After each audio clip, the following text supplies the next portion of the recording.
So I have worked ahead to get some shapes ready for my face. So I've cut out my starting head shape, and then I have some pieces here where I'm going to create an eye and then work on a nose.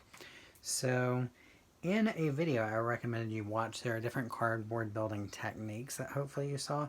That should give you a lot of ideas, not only how to cut out shapes and glue them on there, but then how to actually get more of a three-dimensional 3D effect where you're creating different levels, that high and low relief that we've talked about before. So I want this to look like their eyelids sort of sticking out a little bit. So what I'm going to do is curl this to shape it. I can always sort of use the edge of the table if I need to, running it over that. But I can, this is small enough, I can use my fingers. So because of the curved contour there, if I put this against it, that will actually follow the shape of the eye a lot better. However, when I try to glue just this edge to that cardboard, it's going to be very weak. It's not going to have much attaching points. So what I'm going to do is cutting some tabs, like some of you observed in the video. And then if I fold these back, that gives me a surface that I can actually attach to the cardboard of the mask, that it'll actually hold on a lot better too. So I would only need to put the glue where I need it. So when I put the tabs on here, you can see that gives me more of a surface back here that would be touching the cardboard mask that I can attach it to. So just a little bit of glue on here. And then because the cardboard is thick, I'm going to do the wiggle trick that we learned a long time ago back in 3rd grade, where I put this on there and I sort of wiggle it into place. That's going to want to make it to stick on there. Because I'm trying to get this to stand up though, this is going to take more of me actually holding in place before I can let it go. I might even need to go back here and push on these tabs a little bit because I could feel it wasn't quite ready for me to let it go. If I let it go and it stays, then I must have done a good job. You guys can see that sort of coming off there. So I'm actually going to have to commit to holding it down a little bit longer. So fortunately, we're not in the classroom with the clock ticking away. So if I need to spend a little bit more time on something, I have the luxury of doing that here.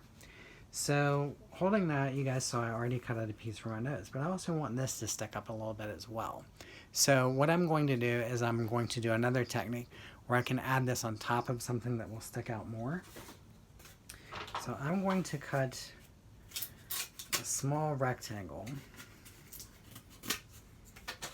And what I'm going to do is I'm going to make a cut here and a cut on the other side.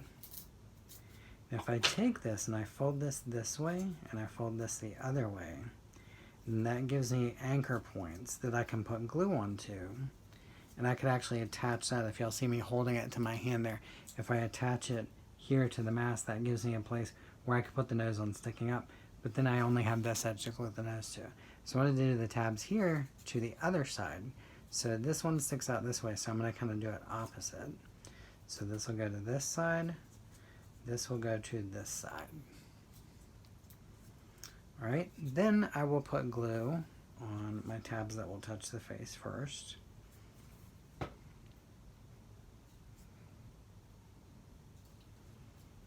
So I'm going to wiggle that into place so it does not let go. Now the tricky part is I don't want a lot of these attachment points to show. So when I put the nose on here, I'm either going to situate it. That blocks it from being seen, so I can't see it sticking out from behind it.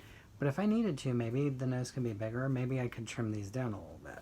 So what I can do now is put glue on these tabs that will touch the back of the nose. It seems like if I let go, that's wanting to stay by itself. So now I'm going to put this on here, wiggling this into place, and making sure that I press the tabs on there to the back of the nose. So when I let go, it's still going to want to stay. So you guys see that I'm starting to have a very 3D effect with my face here. So I'm going to keep working on mine. I'm going to be adding more to this side with an eye and something to do with a mouth, and maybe even something on the other side with an ear. I can always attach stuff for here as well later. So I'm going to keep working on mine. You're going to keep working on yours.